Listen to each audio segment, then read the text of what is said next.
Hello friends, TY BComच्या business management ह्या विषयातील तिसरा टॉपिक निर्णय प्रक्रिया अर्थात डिसिजन मेकिंग ह्या टॉपिकमधील काही भाग आपण अभ्यासणार आहोत. मित्रांनो, सगळ्यात आधी निर्णय प्रक्रिया म्हणजे काय? तर मनुष्य हा बुद्धिजीवी प्राणी आहे, बुद्धिमान प्राणी आहे.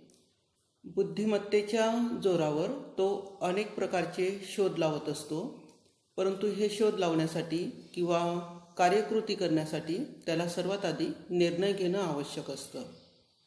म्हणजेच मनुष्याच्या मनामध्ये अनेक विचार येतात, अनेक कल्पना त्याला सुचतात आणि ह्या कल्पनांची सांगड घालत मनुष्य प्रगती साधत असतो. परंतु ही प्रगती साधत असताना अनेक अडथळे निर्माण होतात आणि ह्या अडथळ्यांवर उपाय शोधण्यासाठी मनुष्य आपल्या बुद्धीचा वापर करत असतो. तर हे विचार आणि कल्पना जे मनुष्याला सुचतात त्यामधून त्याला पर्टिक्युलर म्हणजे विशिष्ट विचारांची किंवा कल्पनेची निवडही करावी लागत असते. आणि विशिष्ट वेळेला विशिष्ट विचार किंवा कल्पना निवडणे ह्या प्रक्रियेलाच निर्णय प्रक्रिया असं म्हणता येईल. म्हणजेच विचार स्वीकारल्यानंतर मनुष्याच्या मनाने धारण केलेली अवस्था म्हणजे निर्णय होय. निर्णय हा मनुष्य विचारांती घेत असतो. विचारांनी मान्य केलेला एखादा विचार किंवा ती कल्पना असते. म्हणूनच मनुष्याच्या मनाने विविध विचारांमधून, विविध पर्यायांमधून काळजीपूर्वक विचारांती पुढील क्रियेसाठी निवडलेला किंवा मान्य केलेला पर्याय किंवा विचार म्हणजेच निर्णय होय. म्हणजेच मनुष्यापुढे अनेक पर्याय उपलब्ध असतात. त्या पर्यायामधून कोणत्या तरी एका पर्यायाची निवड मनुष्य प्राणी करत असतो. हे जसं वैयक्तिक जीवनात आहे तसंच व्यवसायामध्ये सुद्धा अशा पद्धतीची निर्णय प्रक्रिया राबवावी लागत असते. व्यवसायामध्ये अनेक कार्यकृती पार पाडाव्या लागत असतात आणि व्यवसायाची प्रगती साधण्यासाठी त्या कार्यकृती प्रभावीपणे घडवून आणणं आवश्यक असतं आणि हे एक मोठं आव्हान व्यावसायिकापुढे असतं. आणि हे आव्हान पेलण्यासाठी व्यावसायिकाला निर्णय हे घ्यावे लागतच असतात. म्हणजेच निर्णय घेणं हे व्यवसाय व्यवस्थापनाचं महत्त्वाचं कार्य आहे. हे निर्णय घेत असताना उपलब्ध पर्याप्त साधनं किंवा व्यावसायिक पर्यावरण, भूतकाळातील घडलेल्या गोष्टी, व्यवसायाचा इतिहास, भविष्यकालीन परिस्थितीचा आढावा, स्पर्धकांची व्यूहरचना आदी घटकांचा परिणाम निर्णयांवर होत असतो.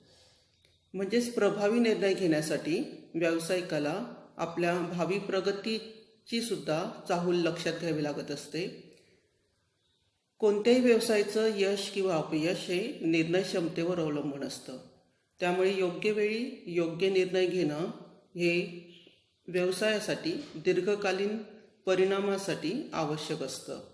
दीर्घकालीन परिणाम चांगले घडवून आणायचे असतील तर योग्य वेळी योग्य असा निर्णय घेणं व्यावसायिकाला क्रमप्राप्त ठरतं.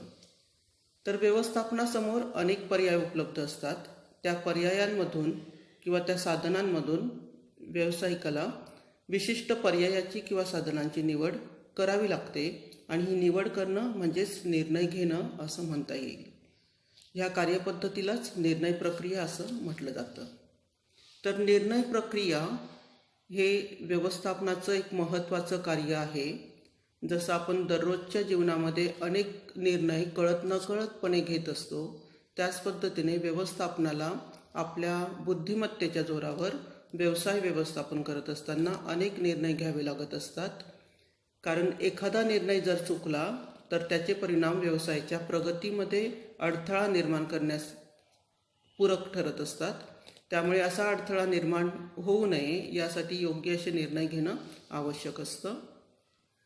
तर व्यवसायाच्या यथोचित प्रगतीसाठी आणि निर्धारित उद्दिष्टांच्या पूर्ततेसाठी निर्णय प्रक्रिया ही एक महत्त्वाची प्रक्रिया मानली जात असते. तर विविध उपलब्ध पर्यायांपैकी योग्य पर्यायाची निवड करणं यालाच निर्णय प्रक्रिया असं म्हटलं जातं. म्हणूनच आपण असं म्हणू शकतो की निर्णय प्रक्रिया ही एक कला आहे आणि शास्त्रसुद्धा आहे. कारण विविध पर्याय उपलब्ध असतात. त्या पर्यायांपैकी एखादा पर्याय व्यावसायिकाला निवडावा लागत असतो आणि शास्त्रशुद्धरित्या त्या पर्यायाची निवड ही करावी लागत असते, कारण त्या पर्यायाला अनुसरूनच निष्कर्ष व्यवसायामध्ये निघत असतात. एका पर्यायाची निवड एका परिस्थितीमध्ये योग्य असली तरी त्या पर्यायाची निवड दुसऱ्या परिस्थितीमध्ये योग्य असेलच असं नाही. म्हणजे एक घेतलेला निर्णय हा एका परिस्थितीमध्ये योग्य असला तरी दुसऱ्या परिस्थितीमध्ये आपल्याला तो निर्णय बदलवण्याची गरज भासू शकते. त्यामुळेच निर्णय प्रक्रियेला शास्त्र असं सुद्धा म्हटलं जातं. थोडक्यात आजच्या आधुनिक आणि स्पर्धेच्या युगामध्ये व्यवसायाच्या संचालनासाठी, उभारणीसाठी आणि स्पर्धात्मक वातावरणात टिकून राहण्यासाठी जे अनेक पर्याय उपलब्ध असतात, त्या पर्यायांपैकी योग्य पर्याय निवडणं हे अत्यंत जिकिरीचं कार्य असल्यामुळे निर्णय प्रक्रिया सखोलपणे समजून घेणं महत्त्वाचं आहे. म्हणूनच आज आपण ह्या लेक्चरमध्ये निर्णय प्रक्रिया म्हणजे काय, त्याची व्याख्या आणि वैशिष्ट्ये अभ्यासणार आहोत. तर मित्रांनो, निर्णय प्रक्रिया म्हणजे काय? तर एखाद्या घटकासंबंधी किंवा कार्यासंबंधी किंवा एखादा निर्णय घेण्यापूर्वी त्याच्याशी संबंधित विविध पर्यायी माहितीचं संकलन करणं आणि ती माहिती संकलित केल्यानंतर त्या माहितीच्या मूल्यमापनानंतर जो निर्णय घेतला जातो किंवा निश्चित ठराव केला जातो, ह्या प्रक्रियेलाच निर्णय प्रक्रिया असं म्हटलं जातं. तर काही व्याख्या मी स्क्रीनवर दिलेल्या आहे. पहिली व्याख्या दिली आहे कुन्झ आणि ओडोनेल यांची. तर कुन्झ आणि ओडोनेल यांच्या मते एखादं कार्य करण्यासाठी उपलब्ध असलेल्या पर्यायातून विशिष्ट पर्यायाची प्रत्यक्षात करण्यात येणारी निवड म्हणजेच निर्णय प्रक्रिया.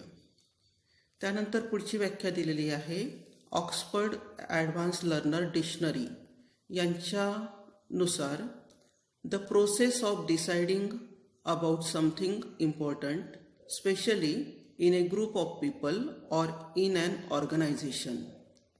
ऑक्सफर्ड ॲडव्हान्स लर्नर शब्दकोशानुसार ही व्याख्या एखाद्या व्यवसायामध्ये किंवा लोकांच्या समूहामध्ये एखाद्या महत्त्वाच्या गोष्टीसंबंधी निर्णय घेण्याची प्रक्रिया म्हणजे निर्णय प्रक्रिया. त्यानंतर पुढची व्याख्या दिली आहे जॉर्ज टेरी यांनी. जॉर्ज टेरी यांच्या मते काही निकष किंवा कसोट्या यांच्या आधारावर 2 किंवा अधिक पर्यायांमधून करण्यात येणारी निवड म्हणजे निर्णय प्रक्रिया होय. अशा पद्धतीच्या व्याख्या अनेक व्यवस्थापन तज्ज्ञांनी निर्णय प्रक्रियेच्या संदर्भात दिलेल्या आहे. अर्थ आणि व्याख्या समजून घेतल्यानंतर त्यानुसारच आपल्याला कॅरेक्टरिस्टिक्स ऑफ डिसिजन मेकिंग म्हणजेच निर्णय प्रक्रियेची वैशिष्ट्ये मांडता येतील. तर निर्णय प्रक्रियेच्या वैशिष्ट्यांमध्ये पहिलं वैशिष्ट्य आहे मानसिक प्रक्रिया. निर्णय प्रक्रिया ही मनाशी संबंधित प्रक्रिया आहे, म्हणूनच तिला मानसिक प्रक्रिया संबोधलं जातं. व्यवस्थापक व्यवस्थापन करत असताना अनेक निर्णय घेत असतो आणि निर्णय घेण्यापूर्वी त्याच्याकडे अनेक पर्याय उपलब्ध असतात, अनेक साधनं उपलब्ध असतात. या साधनांपैकी कोणत्या साधनाची निवड करावी हा प्रश्न ज्यावेळेस व्यवस्थापकासमोर उभा राहतो, त्यावेळेस या प्रश्नाची सोडवणूक करण्यासाठी त्याच्या अंतर्मनामध्ये विचारविनिमय सुरू होतो. हा त्याच्या अंतर्मनातला जो विचारविनिमय आहे हीच मानसिक प्रक्रिया असते. म्हणून निर्णय प्रक्रियेमध्ये मानसिक प्रक्रियेचा समावेश होतो असं म्हटलं जातं.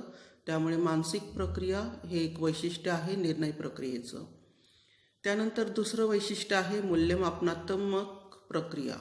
मूल्यमापनात्मक प्रक्रिया तर निर्णय प्रक्रियेमध्ये निर्णय घेण्यापूर्वी जे विविध पर्याय उपलब्ध असतात त्या पर्यायांचा योग्य आणि अयोग्य असा विचार करणं आवश्यक असतं. म्हणजेच पर्याय निवडण्यापूर्वी त्याच्या योग्य बाजू आणि अयोग्य बाजू अभ्यासणं आवश्यक असतं.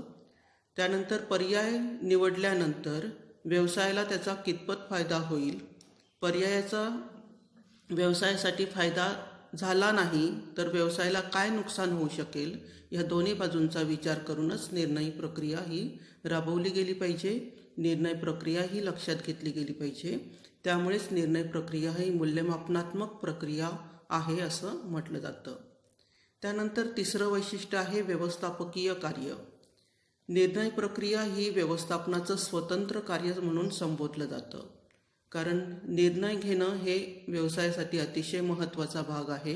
व्यवस्थापकाला निर्णय घेण्यासाठी निर्णय प्रक्रिया ही राबवावीच लागते. म्हणजेच कोणत्याही निर्णयावर अंतिम निर्णय घेण्यापूर्वी निर्णय प्रक्रिया राबवली जात असल्यामुळे व्यवस्थापनाचं हे स्वतंत्र कार्य म्हणून संबोधलं जातं आणि ह्या कार्यानुसारच व्यवस्थापकाचं व्यवसायातील यश अपयश हे अवलंबून असतं. त्यामुळे जो व्यवस्थापक हे निर्णय प्रक्रियेचं कार्य प्रभावीपणे करू शकतो तोच व्यवस्थापक व्यवसायामध्ये यशस्वी व्यवस्थापक म्हणून पुढे येत असतो किंवा नावारूपाला येत असतो. त्यानंतर पुढचं वैशिष्ट्य आहे नियोजनपूर्व कार्य. निर्णय प्रक्रिया ही नियोजनापूर्वी सुद्धा राबवली जात असते. म्हणजे आपण व्यवस्थापनाची कार्य अभ्यासत असताना असं म्हणतो की नियोजन हे व्यवस्थापनाचं प्रथम कार्य आहे, पूर्वानुमान हे व्यवस्थापनाचं प्रथम कार्य आहे. परंतु पूर्वानुमान करण्यासाठी किंवा नियोजन करण्यासाठी सुद्धा निर्णय घेणं आवश्यक असतं. त्यामुळे नियोजन पूर्व कार्य असं आपण निर्णय प्रक्रियेला म्हणू शकतो. नियोजन करण्यापूर्वी व्यवस्थापनाला निर्णय प्रक्रिया ही राबवावी लागते. निर्णय प्रक्रियेत नियोजनाला पूरक ठरणाऱ्या गोष्टींवर अनेक प्रकारे साधक बाधक चर्चा ही केली जात असते, विचारविनिमय होत असतो आणि त्यानंतरच निर्णय घेतला जात असतो आणि निर्णय घेतल्यानंतरच नियोजनास ही सुरुवात होत असते. म्हणजे नियोजन करण्यापूर्वी निर्णय प्रक्रिया राबवणं आवश्यक आहे. त्यानंतर पुढचं वैशिष्ट्य आहे विवेकी किंवा विचारशील प्रक्रिया. निर्णय प्रक्रिया ही विवेकी प्रक्रिया आहे, विचारशील प्रक्रिया आहे, विचाराला गती देणारी प्रक्रिया आहे, विचाराला प्रेरक किंवा विचार निश्चित करणारी प्रक्रिया आहे. त्यामुळे व्यवस्थापकाला एखाद्या प्रसंगासंबंधी किंवा कार्यासंबंधी निर्णय घेण्यापूर्वी आपल्या बुद्धीचा वापर करावा लागत असतो, आपल्या बुद्धीला ताण द्यावा लागत असतो.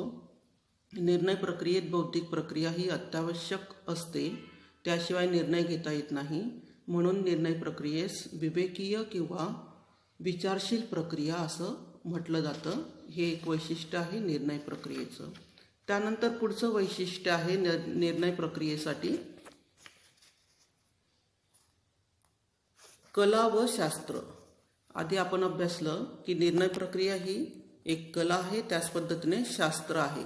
अनेकविध गोष्टींचा अभ्यास निर्णय प्रक्रिया राबवत असताना करावा लागत असतो आणि कलात्मकरित्या निर्णय हे घ्यावे लागत असतात. घेतलेला निर्णय हा कितपत उपयुक्त ठरेल याची सुद्धा तपासणी करावी लागत असते. त्यामुळे हे एक शास्त्रसुद्धा आहे. निर्णय प्रक्रियेत व्यवस्थापक आपल्या अंतर्गत कलागुणांचा आधार घेऊन निर्णय घेत असतो, म्हणूनच त्याला कला असं म्हटलं जातं. आणि बऱ्याच वेळेला शास्त्रीय घटकांचा व सिद्धांताचा सुद्धा आधार घेतला जात असतो, म्हणूनच हे एक कला आहे, त्याचप्रमाणे शास्त्रसुद्धा आहे.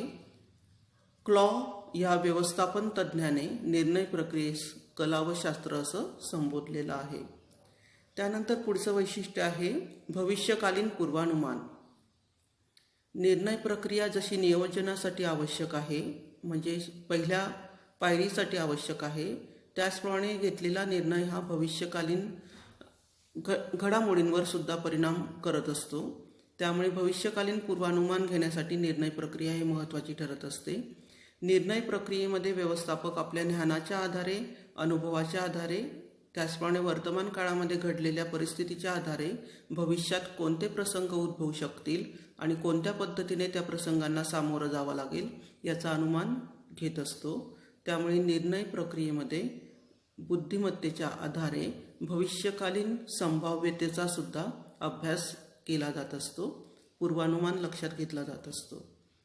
त्यानंतर शेवटचं महत्त्वाचं वैशिष्ट्य म्हणजे वेळ आणि काळाला महत्त्व. आपण म्हणतो की वेळ काळ बघून आपण कार्य केलं पाहिजे, वेळ काळ बघून आपण विचार केला पाहिजे, निर्णय घेतला पाहिजे. त्याच पद्धतीने व्यवसायामध्ये सुद्धा निर्णय घेताना वेळ आणि काळाला अतिशय महत्त्वाचं स्थान आहे. म्हणजेच निर्णय योग्य वेळी घेतला गेला पाहिजे आणि योग्य वेळी तो राबवला गेला पाहिजे, तरच तो संस्थेसाठी उपयुक्त ठरत असतो. म्हणून निर्णय प्रक्रिया योग्य वेळी व योग्य काळी जर राबवली गेली तर ती उपयुक्त ठरते आणि तिचा फायदा व्यवसायाला होत असतो. उदाहरणार्थ एखादा व्यवसाय जर पावसाळ्यामध्ये लागणारे जे काही वस्तू आहे त्या वस्तूंचं उत्पादन करत असेल, उदाहरणार्थ छत्री, रेनकोट वगैरे, तर ह्या वस्तू पावसाळ्याच्या सुरुवातीच्या काळात जर पुरवल्या गेल्या तर त्या वस्तूंची विक्री बाजारपेठेमध्ये होईल. अन्यथा पावसाळा संपल्यानंतर त्या वस्तू जर विक्रीला काढल्या गेल्या तर त्या वस्तूंना डिमांड ही निर्माण होणार नाही. त्यामुळे वेळ काळ बघून निर्णय हा घेतला गेला पाहिजे, निर्णयामध्ये बदल हा केला गेला पाहिजे.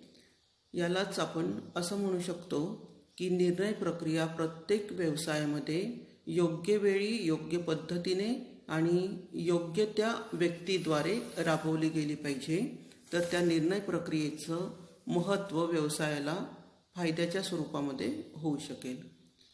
तर मित्रांनो, या ठिकाणी आपण निर्णय प्रक्रियेची वैशिष्ट्ये अभ्यासली. यानंतर निर्णय प्रक्रियेचं महत्त्व काय आहे व्यवसायामध्ये, व्यवसाय व्यवस्थापनामध्ये, ते आपण पुढच्या भागामध्ये अभ्यासणार आहोत. तर आज आपण इथे थांबूया. धन्यवाद. Have a nice day.